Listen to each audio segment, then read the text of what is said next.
Muy buenas noches, mi nombre es Alison Nicole Caldas Chipantiza, estudiante del segundo semestre de enfermería.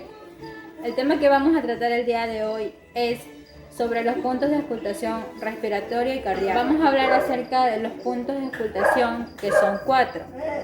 El primero, que es el aórtico.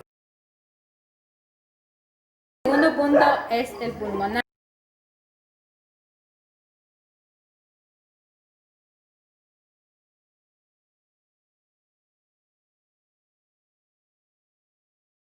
Encontramos el que es el tricúspide.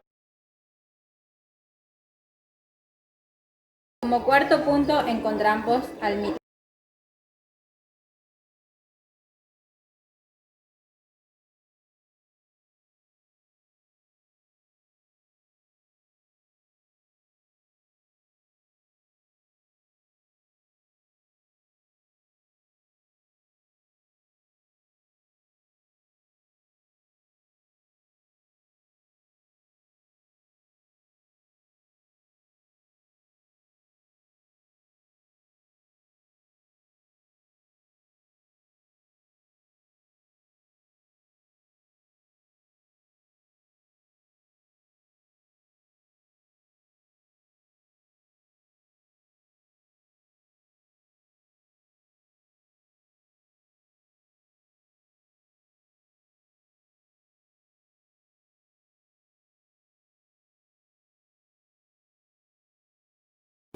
Ahora vamos a hablar acerca de los puntos de auscultación pulmonar, que es una técnica donde evaluamos lo que es el aire en el cuerpo humano.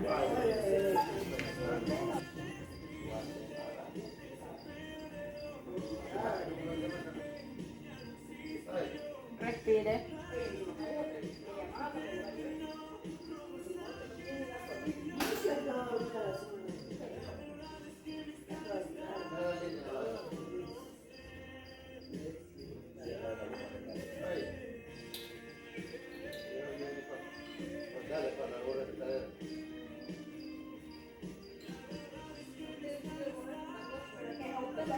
Esperando que este video haya sido de su agrado, le doy muchas gracias por su atención, que tengan una excelente noche.